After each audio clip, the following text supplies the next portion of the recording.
우리 옆 사람과 인사 한 번만 더 할까요? 은혜 많이 받으세요.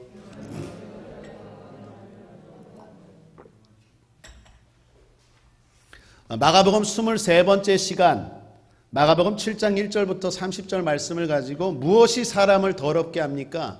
무엇이 사람을 더럽게 합니까? 라는 제목으로 하나님 말씀 나누겠습니다. 이런 유머가 있습니다.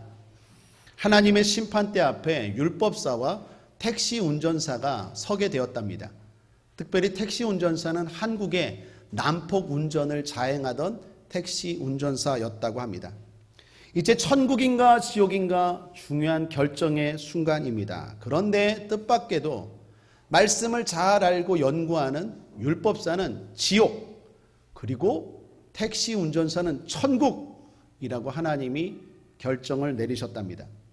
놀라서 당황한 율법사가 항의했답니다. 따졌답니다. 주님, 내가 왜 지옥입니까? 그랬더니 주님 말씀하시기를 넌 사람들에게 율법만 들이대면서 죄만 생각나게 하고 부정적인 마음만 품게 했으니 넌 지옥이다 그랬어요. 그러면 저 운전사, 특별히 난폭운전, 법규까지 어기면서 난폭운전한 저 택시 운전사는 왜 천국입니까? 그랬더니 쟤는 택시 타는 사람들마다 난폭운전하게 해서 사람들이 놀라 주여 주여 하면서 하나님을 찾게 했으니 쟤는 천국이다 그랬대요. 아마도 이 유머는 누군가 율법사의 외식과 형식주의를 꼬집어서 만든 유머인 것 같습니다. 오늘 본문의 1절에 율법에 대해 정통한 바리새인과 서기관이 예루살렘에서 예수님께 왔다고 합니다. 여기 예루살렘은 정확하게 예루살렘의 사내들인 공회에서 보낸 사람들입니다. 사내들인 많이 들어보셨죠? 문자적인 의미로는 둥근 탁자라는 뜻입니다. 그러니까 당시 유대 사회에서 최고 의결 기관이 사내들인입니다. 사내들인은요 70명으로 구성됩니다. 이유는 구약의 모세가 장로회가 70인의 장로 있죠. 그걸 본따서 신약의 사내들인 공회도 70명으로 구성됩니다. 구성원은 의장은 대제사장이고 그리고 구성원들은 서기관, 바리새인, 사두개인, 장로들로 구성됩니다. 사두개인 많이 들어보셨죠? 머리가 4개인 게 사두개인이 아니라 사두개인은 당시 사제직을 독점한 귀족이 사두개인입니다. 바리새인들은 잘 알죠? 분리된 자라는 뜻으로 율법을 철저히 지키려고 분리된 무리입니다. 서기관들은요 특별히 바리새인에 속한 사람들인데 그 중에서도 율법을 전문적으로 연구하는 율법 학자들이 서기관입니다. 장로는 뭘까요? 성경에 장로가 많이 나와요. 그리고 교회들마다 장로교회 장로님들도 계시고 구약이나 신약이나 시대마다 장로의 의미가 좀 달라요. 그런데 예수님 당시의 장로들은 사내들인 공회의 지도자들, 종교 지도자들을 총칭해서 장로라고 말한 것입니다. 자, 이런 사람들이 오늘 예수님께 왔습니다. 목적은 분명합니다. 예수님을 범법자로 몰기 위해서입니다. 예수님이 마음에 안 들어요. 예수님의 눈에 가시예요. 그래서 그 예수님에게 꼬투리를 잡기 위해서 왔습니다. 그들 눈에 딱 꼬투리가 보였죠. 꼬투리를 잡으려고 하는 눈에는 꼬투리가 잘 보이죠. 예수님의 제자들 중 몇 사람이 손을 씻지 않고 음식을 먹은 거예요. 이것이 당시 장로들의 유전을 어기는 일이었어요. 손을 씻지 않고 먹을 뿐만 아니라 당시에는 시장에 다녀오면 항상 손을 물로 씻었습니다. 심지어 그릇들도 깨끗하게 씻었어요. 그것은 위생적인 개념보다도 신앙적인 개념이 강했어요. 그것이 우리를 더럽게 한다. 그러므로 하나님의 사람들은 말씀을 잘하는 율법을 지키는 사람들은 반드시 손을 씻어야 된다. 그것이 내 몸 위생적인 의미보다는 내 삶을 거룩하게 지키는 방법이다라는 전통이 있었다라는 거예요. 그걸 가지고 예수님께 항의하고 당신의 제자들이 이렇게 율법 전통을 지키지 않습니다라고 따졌어요. 그에 대해서 예수님이 이렇게 답변합니다. 6절입니다. 가라사대 이사야가 너희 외식하는 자에 대하여 잘 예언하였도다. 기록하였으되 이 백성이 입술로는 나를 존경하되 마음은 내게서 멀도다. 주님이 말씀하신 이사야서 말씀은 29장 13절 말씀입니다. 예수님의 말씀의 의미는 명확해요. 너희들이 전통을 가지고 오히려 말씀을 거부하는 데 악용했도다. 니들이 말씀을 잘 지킨다고 깨끗하다고 하는데 니들의 마음은 오히려 외식하고 그리고 내게서 멀고 잘못되었다라는 거예요. 여러분, 여기서 전통이 뭘까요? 유전이 뭘까요? 전통, 유전은 처음에 좋은 의도로 만든 것입니다. 우리는 잘 알다시피 이스라엘 백성들이 과거 바벨론에 70년 포로 생활을 했죠. 우리도 일제 식민지로 36년간 포로 생활을 했죠. 이스라엘 백성들이 바벨론의 포로로 70년간 있으면서 뼈저리게 깨닫고 알게 된 것이 있어요. 뭐냐? 하나님 앞에 불순종해서 말씀대로 살지 않아서 우리가 이렇게 고난을 당했다는 거예요.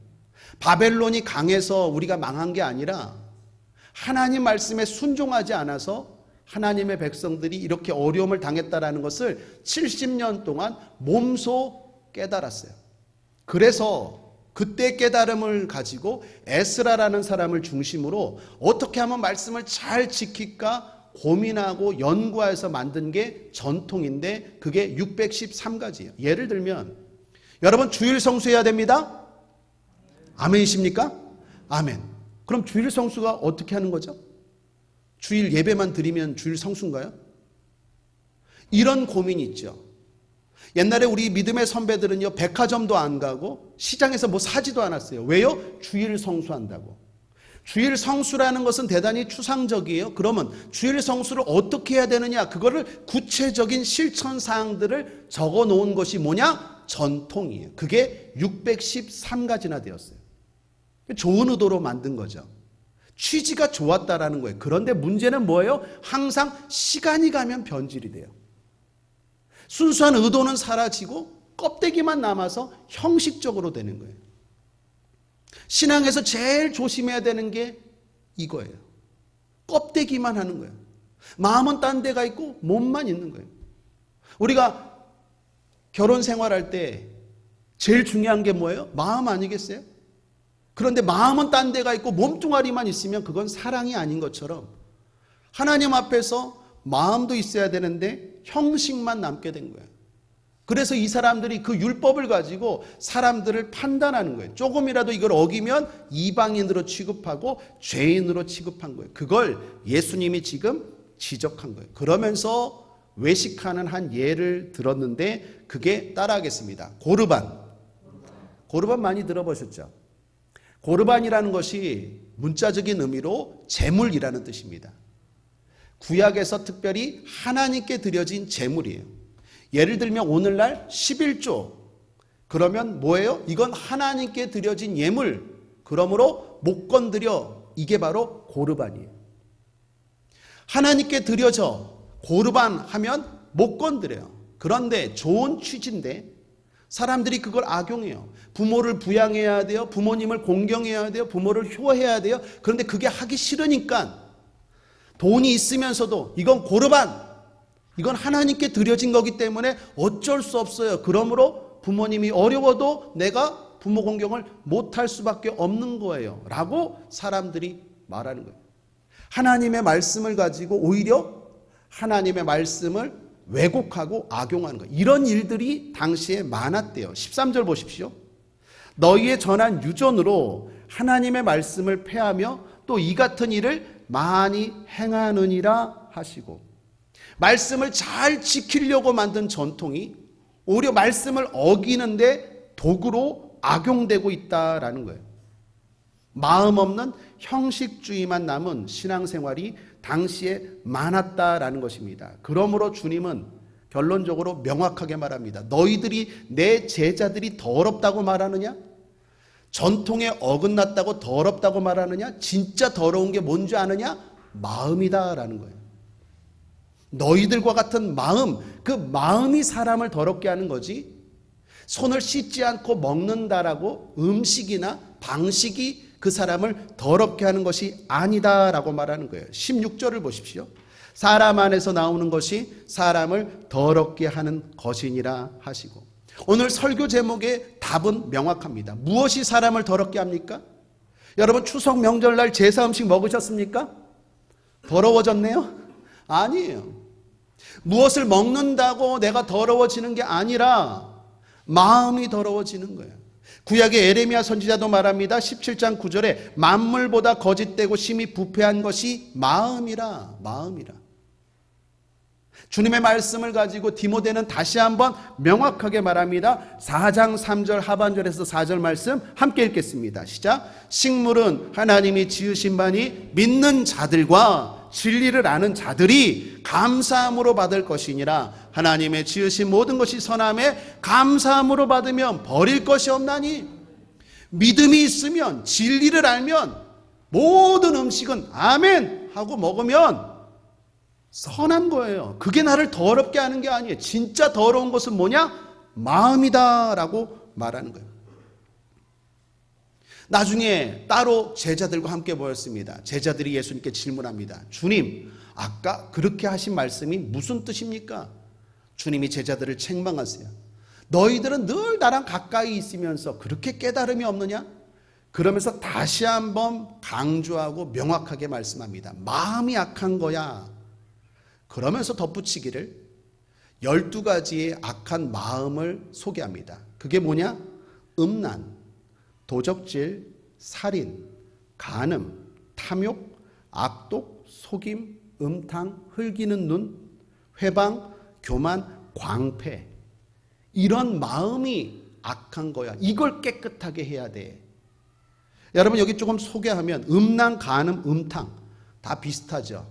음란이 제일 포괄적인 개념이고 간음이나 음탕은 구체적인 성적 범죄예요. 흘기는 눈이라고 말하는데 남을 경멸하는 교만한 눈, 깔보는 눈이죠. 광패는 뭘까요? 광패는 몰상식하고 도의에 어긋난 말과 행동, 비상식적인 행동, 그게 바로 광패입니다. 그런데 이걸 자세히 보면요, 십계명, 특별히 대인계명과 다 연관이 있어요. 예를 들면 살인, 악독, 흘기는 눈, 교만, 광패는 6계명이고요. 음란, 간음, 음탕은 7계명이고요.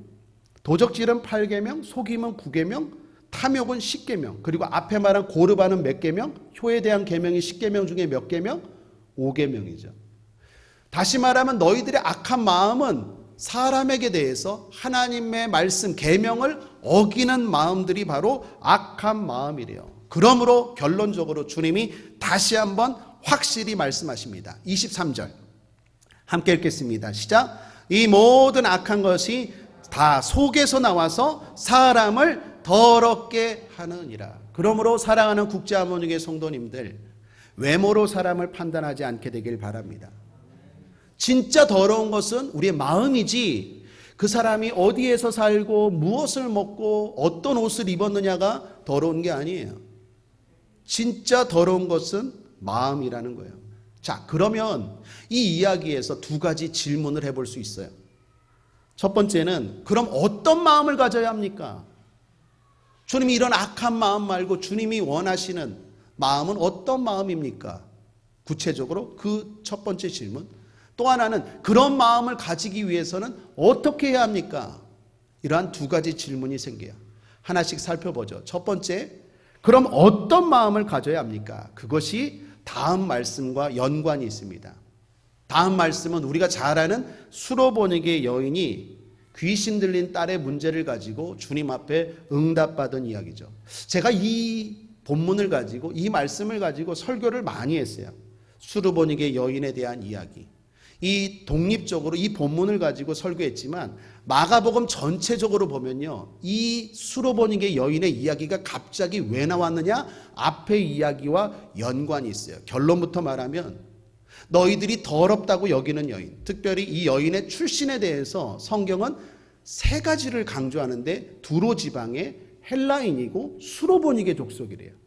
무슨 말입니까? 성경이 지금 왜 이렇게 출신을 한번 그냥 이방인 여자라고 말할 수 있는데 이렇게 말하는 이유는 당시 사람들이 더럽게 여긴다라는 여자가 이 여인이었어요. 너희들이 지금 더럽다고 여기는 이 여인 봐라. 이 여인이 더러운 게 아니라 니들이 더러운 거야. 이 여인처럼 나한테 와야 되고 이 여인과 같은 마음을 가져라. 그것이 주님의 메시지예요. 그래서 하나의 샘플로 이 여인의 모습을 이야기한 거예요. 그러므로 이 말씀은요, 독립적으로 볼 게 아니라 앞에 장로들의 유전을 말하는 그 바리새인들, 율법사들, 서기관들과 연관지어서 주님이 소개한 여인이에요. 자, 이 여인은 어떤 마음입니까? 우리가 잘 알죠. 이 여인, 딸의 귀신 들린 문제를 가지고 주님 앞에 나온 이 여인의 마음, 믿음, 구체적으로 제가 볼 때 네 가지를 소개할 수 있다고 생각합니다. 첫 번째는 뭐예요? 어떤 마음입니까? 간절한 마음이죠. 간절한 마음이에요. 주님이 그 여인의 간청을 처음에 매몰차게 거절했습니다. 그럼에도 이 여인 어떻게 합니까? 포기하지 않아요. 우리 홍관기 안수 집사님이 대표 기도 때 제가 지난주일 설교했던 대목을 인용하셨어요. 여러분, 포기나 결단이나 한자로 보면 다 끊어버리다라는 게 담겨 있어요. 그런데 포기는 뭘 끊어요? 가능성을 끊어버리는 거예요. 나 이제 안 해. 나 이거 못 해. 그게 포기예요. 그런데 결단은 뭐예요? 가능성을 위협하는 다른 것들을 끊어버리는 거예요. 그게 결단이에요. 끊어버리는 건 똑같지만 어떤 걸 끊어버리느냐에 따라서 어떤 사람은 포기하고 어떤 사람은 결단하고 어떤 사람은 승리하고 어떤 사람은 실패한다는 거예요. 사랑하는 여러분, 이 여인은 어떻습니까? 포기합니까? 결단합니까? 결단해요. 주님이 뭐라 그래도 끈질기게 간절하게 포기하지 않고 주님 앞에 나아갑니다. 종교개혁가 마틴 루터가 이 여인에 대해서 한 글을 제가 보았는데 이렇게 소개합니다. 마음을 천갈래 만갈래 찢어놓는 천둥 같은 예수님의 거절 속에도 여인은 주님을 붙들었으며 굳건한 신앙으로 하나님의 은밀한 허락을 붙들 수 있었다. 사랑하는 여러분, 간절한 마음 놓치지 않게 되길 바랍니다. 잠언 8장 17절에 나를 사랑하는 자들이 나의 사랑을 입으며 나를 간절히 찾는 자가 나를 만날 것이니라. 저와 여러분의 마음이 이러한 마음 되기를 주님의 이름으로 축복합니다. 또 이 여인의 마음에서 볼 수 있는 게 무엇입니까? 겸손이에요. 주님은 이 여인의 소원을 거절하셨어요. 거절당하면 어떻죠? 마음이 아프죠. 주님 도와주세요. 주님 딸이 귀신 들렸어요. 도와주세요. 근데 주님이 거절하세요. 얼마나 마음이 아파요. 그런데 거절도 마음이 아픈데 거절의 방법도 마음이 아파요. 주님이 좀, 제가 만약에 주님이라면 그러세요. 제가 좀 시간이 바쁘니까 지금 시편 기도회 하고 있으니까 제가 토요일 날 약속 잡고 그때 신방 갈게요. 아니면 제가 기도해 드릴게요. 뭐 이렇게 말할 수 있는 거 아니에요? 우리 딸이 귀신 들려서 주님 도와주세요 하는데 주님 뭐라고 그래요? 개 취급해, 개 취급. 나는 개에게 온 게 아니다. 거절도 상처인데 거절의 말도 대단히 상처가 돼요.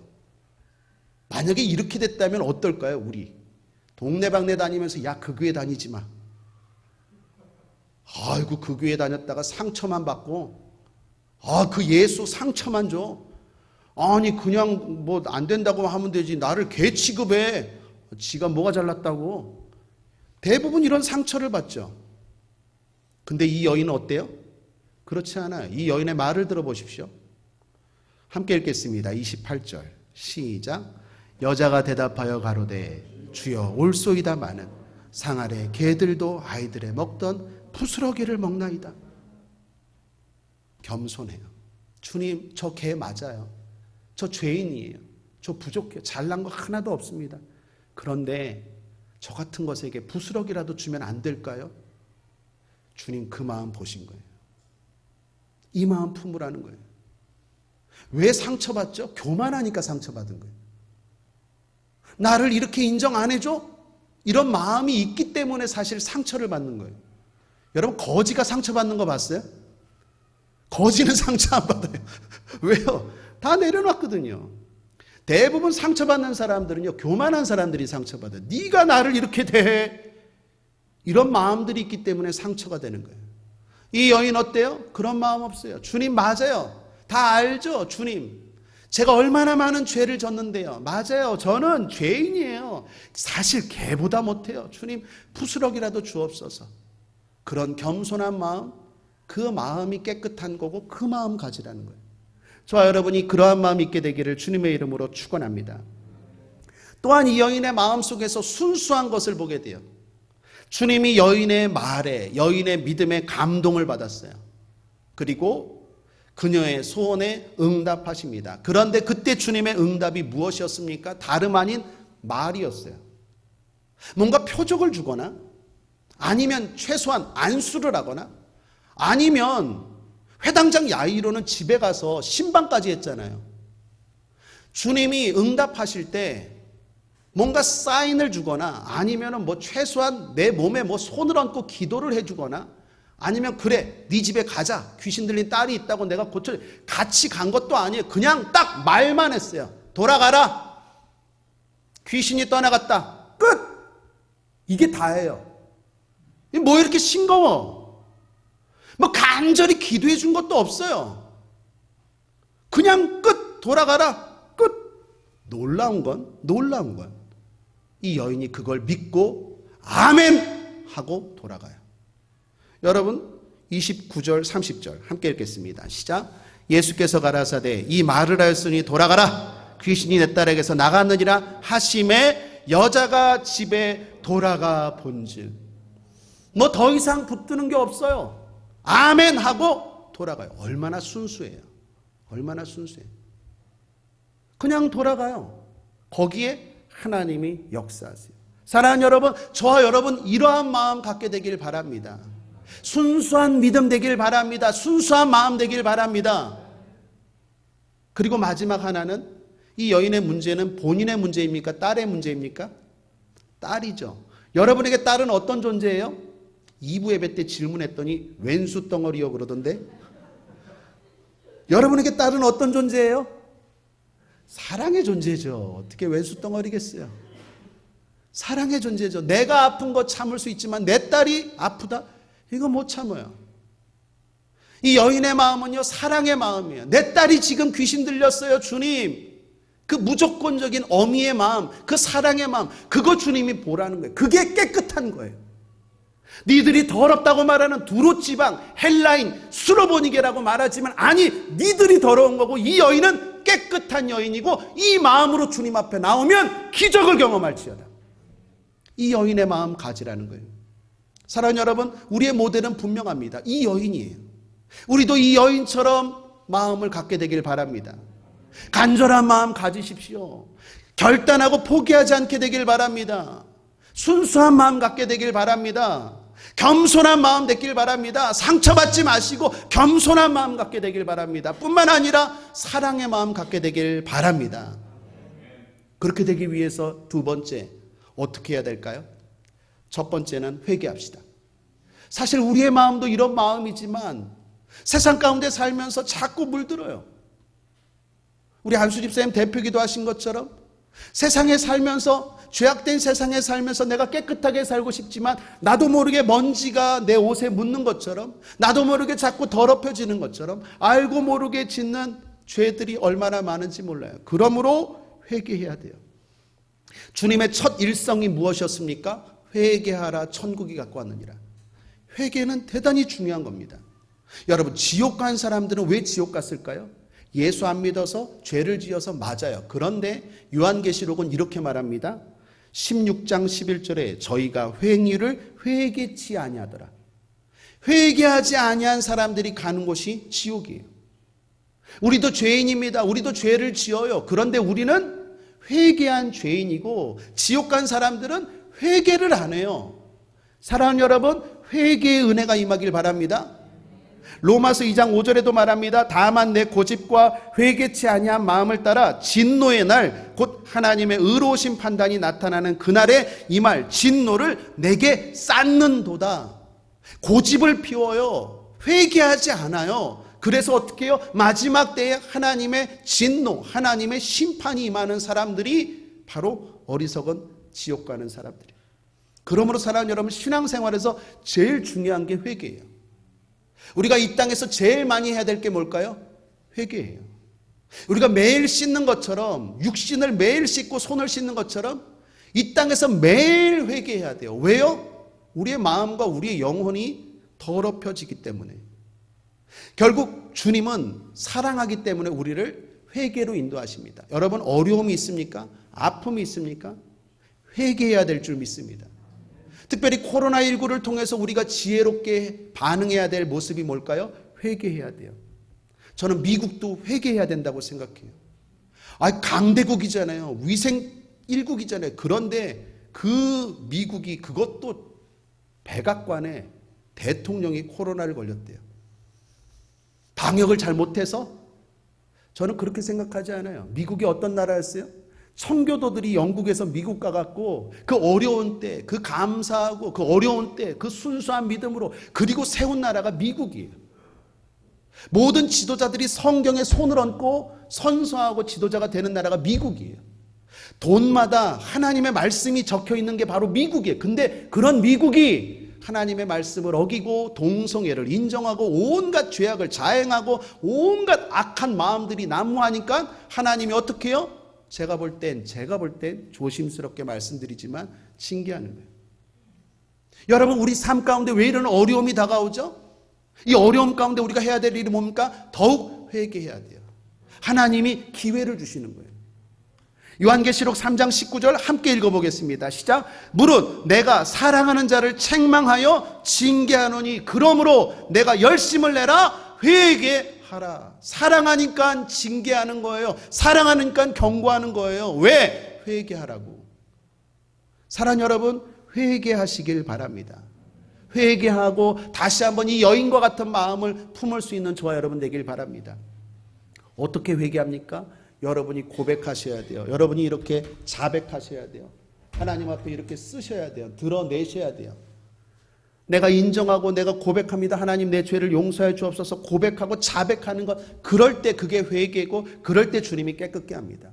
요한일서 1장 9절 10절에 만일 우리가 우리 죄를 자백하면 저는 미쁘시고 우르우사 우리 죄를 사하시며 모든 불의에서 우리를 깨끗게 하실 것이요 만일 우리가 범죄하지 아니하였다 하면 하나님을 거짓말하는 자로 만드는 것이니 또한 그의 말씀이 우리 속에 있지 아니하니라.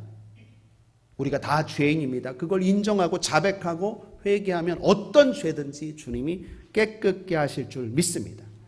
그러므로 사랑하는 여러분, 간절한 마음, 겸손한 마음, 순수한 마음, 사랑이 넘치는 이 마음들 다시 놓치지 말고 회개할 수 있게 되길 바라고 12가지의 그 악한 마음들 주여 내 마음에서 사라지게 해달라고 기도할 수 있게 되길 바랍니다. 과거 어떤 권사님의 이야기가 생각납니다. 가난하고 나이 드신 권사님이셨는데 가게 없이 시장 바닥에서 생선을 파는 권사님이셨어요. 특별히 소래포구에. 그런데 이 권사님은요, 저에게 늘 도전을 주시는 분이었어요. 만날 때마다 늘 천국이에요. 항상 얼굴이 천국이고 항상 은혜가 넘치고, 아니 최소한 목사보다는 좀 덜 은혜가 넘쳐야 되는 거 아니에요? 목사보다도 더 은혜가 넘쳐요. 그래서 제가 그 권사님을 만나면 늘 마음에 기쁨이 넘치고 은혜가 돼요. 환경은 어려운데 그렇게 기쁨이 넘치고 감사로 충만하고. 그 권사님이 그 가난하고 어려운데 어느 날 주일 일부 예배 7시 예배를 오다가 강도를 만났어요. 강도가 아니라 술 취한 20대 철부지 없는 어떤 나쁜 놈들이 이 권사님 예배 가는데 그 가방 빼앗으려고 강도 짓을 한 거예요. 그런데 그날 아침 권사님이 하나님 앞에 가는데 예물이 없었던 거예요. 진짜 어려웠던 거죠. 나는 그 정도로 어려운 줄 몰랐어요. 드릴 헌금이 없었던 거예요. 그러면 그냥 오면 되는 거 아니겠어요? 그런데 뭐라도 드려야 된다 해서 팔던 동태 있죠. 동태 5마리를 가지고 오신 거예요. 무거우니까 그걸 머리에 이고 온 거예요. 이고 가방 들고. 그 오는데 젊은 놈들이 술 먹고 20대 놈들이 그 돈 빼앗으려고 머리를 강목으로 치고 그리고 권사님 쓰러졌는데 그 가방 가지고 도망간 거예요. 그 가방 열면은 성경책밖에 없는데 돈은 하나도 없고. 권사님이 쓰러지셨어요. 병원으로 실려갔어요. 119 와갖고 자녀들이 3명 있는데 자녀들이 다 병원으로 왔어요. 저도 나중에 갔어요. 가서 봤더니 자녀들이 화가 많이 났어요. 특별히 하나님에 대해서 화가 많이 났어요. 자녀들이 다 예수를 안 믿어요. 하나님이 살아계신데 도대체 어떻게 우리 어머니한테 이렇게 할 수 있냐고. 이렇게 순수하고 이렇게 믿음 생활 잘하는 우리 어머니가 강도 만날 때 도대체 하나님은 뭐하고 있었냐고. 하나님이 어디 있냐고. 저 보라고. 그리고 이제부터 우리 엄마 교회 못 다니게 하자고. 막 아주 서로 그냥 화가 많이 났어요. 서로 막 엄마만 깨어나면 이제 교회 못 다니게 하겠다고 막 난리가 났어요. 제가 갔어요. 아무 말도 못 하겠더라고. 그런데 그 권사님이 깨어났어요. 깨어나자마자 제일 먼저 한 게 뭘까요? 그 침대에서 무릎 꿇더니 하나님 아버지 감사합니다. 동태가 제 머리를 지켜주셔서 대갈박이 안 깨지고 동태로 막아주신 거 감사합니다. 생명을 이때 안 걷어가 주시고 우리 자녀들에게 전도할 기회를 여전히 주시니 감사합니다. 그러면서 그저 감사합니다. 감사기도 하는데 나도 할 말을 잃어버리고 자녀들도 할 말을 잃어버렸어요. 그 다음 이야기 다 빼버리고 1년 반 지났을까요? 세 자녀 다 예수 믿게 되고 소래포구에 번듯한 가게까지 생겼어요. 나는 그 권사님 믿지 못해요. 사랑하는 여러분, 그 마음 놓치지 마세요. 우리는 자꾸 무슨 일을 당하면 우리도 이렇게 순수하고 우리도 이렇게 간절했는데 자꾸 이 마음이 변질돼요. 흔들려요. 사람 때문에 흔들리고 환경 때문에 흔들리고 누구 때문에 흔들려요. 그러나 진짜 하나님의 사람들은 흔들리지 않아요. 흔들려도 또 하나님 앞에 회개해요. 그러므로 오늘 이 시간 기도합시다. 주여, 우리도 수로보니게 여인과 같이 이 권사님과 같은 마음, 믿음 주시옵소서. 근데 회개가 그냥 됩니까? 회개하라고 회개가 돼요? 안 돼요. 그래서 성령님 모셔드려야 돼요. 에스겔서 36장 26절입니다. 또 새 영을 너희 속에 두고 새 마음을 너에게 주되 너희 육신에서 굳은 마음을 제하고 부드러운 마음을 줄 것이며. 따라하겠습니다. 성령님 인정합니다. 환영합니다. 모셔드립니다. 의지합니다. 부드러운 마음을 주옵소서. 부드러운 마음을 주옵소서. 부드러운 마음을 주옵소서. 여러분, 오늘 첫 번째 기도 제목이에요. 내 마음이 자꾸 딱딱해져요. 예수를 믿어도 자꾸 딱딱해지고 자꾸 지적질만 하게 돼요. 자꾸 내 마음이 굳어져요. 하나님, 옛날에 내가 이러지 않았는데 부드러운 마음 주옵소서. 첫 번째 기도 제목이에요. 두 번째, 더러운 귀신을 경계하고 쫓아내셔야 됩니다. 여러분, 수르버니게 여인의 딸이 왜 문제가 있었습니까? 귀신 때문에 문제가 있었어요. 그런데 그 귀신은 항상 수식어가 붙는데 무슨 귀신? 더러운 귀신이에요. 우리의 마음도 근본적으로 악한 게 있지만 더러운 귀신이 자꾸 우리의 마음을 부추겨요. 그래서 자꾸 그런 악한 것들을 하게 만들어요. 그 느끼죠. 어느 순간 느껴요. 악한 마귀가 내 안에서도 그런 유혹, 호기심이 있었지만 악한 마귀가 막 부채질을 해요. 잘한다. 더 미워해. 더 미워해. 더 미워해. 더 미워해. 더 미워해. 막 악한 마귀가 내 마음을 부채질해요. 그게 느껴져요. 그때 어떻게 해야 돼요? 대적해야 돼요. 물리쳐야 돼요. 여러분, 요한복음 13장 2절에 보면 가룟 유다가 예수님을 왜 팔았습니까? 성경은 분명히 말합니다. 마귀가 벌써 시몬의 아들 가룟 유다의 마음에 예수를 팔려는 생각을 넣었더니, 마귀가 하는 일이 무엇입니까? 내 마음에서 예수를 빼앗아가는 거예요. 예수를 빼앗아가면 어떤 것만 남아요? 더러운 마음만 남아요. 내 마음에서 예배를 빼앗아가고, 내 마음에서 기도를 빼앗아가고, 내 마음에서 말씀을 빼앗아가고, 내 마음에서 예수를 빼앗아가요. 그러면 내 마음은 어떻게 해요? 자꾸 더러워져요. 자꾸 악해져요. 그 마귀 물리쳐야 돼요. 그 마귀 대적해야 돼요. 신문을 봤습니다. 고교생이 한 친구를 때려 죽였어요. 경찰이 붙들어서 물었습니다. 너 왜 때려 죽였어? 제가 날 째려봤어요. 그게 이유예요. 그렇다고 죽여? 제가 볼 때는 사람이 악한 것도 있지만 악한 마귀 역사예요. 여러분, 10월 3일자 SBS 헤드라인 뉴스입니다. 묻지마 살인 경보. 뭔가 봤더니 50대 여인이 등산을 하는데 20대 젊은 놈이 그 여인을 끔찍하게 죽였어요. 왜 죽였는지 봤더니 이유가 없어요. 금전적인 이유도 아니고 살인 동기가 여성 혐오자도 아니고 무슨 중독자도 아니에요. 놀라운 건요, 정신병 기록도 없대요. 제가 볼 땐 악한 마귀 역사예요. 여러분, 인터넷 포털 사이트 다음이나 네이버에서 묻지마 한번 쳐보십시오. 얼마나 많은지 몰라요. 이건 한 사례예요. 이런 것들이 다 뭡니까? 야고보서 3장 14절은 이렇게 말합니다. 이러한 지혜는 위로부터 내려온 것이 아니요 세상적이요 정욕적이요 마귀적이니. 마귀예요. 여러분, 맞습니다. 우리 안에 악한 마음이 있는 것도 있지만 호기심 정도의 마음인데 그걸 마귀가 어떻게 해요? 막 부채질해요. 부채질해요. 아담이 선악과를 봤을 때 따먹고 싶은 호기심의 마음도 있었지만 마귀가 그걸 막 부채질해서 결국 죄를 짓게까지 만들고 끝이 없는 그러한 멸망의 길까지 가게 만들어요. 시편 11편 2절은 말합니다. 악인이 활을 당기고 살을 시위에 먹이며 마음이 바른 자를 어두운 데서 쏘려하는도다. 마귀가 어두운 데서 시시탐탐 노려요. 요거 어떻게 무너뜨릴까? 저 마음 어떻게 무너뜨릴까?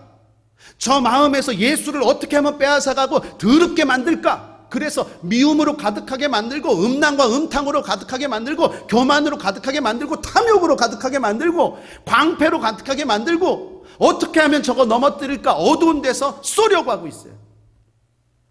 성경은 뭐라고 말합니까? 가만히 있어요? 아니요. 대적해야 돼요. 따라하겠습니다. 대적하라. 대적하라. 대적할 때 물러가요. 하나님께 순복하고 마귀를 대적하라. 그리하면 떠나갑니다.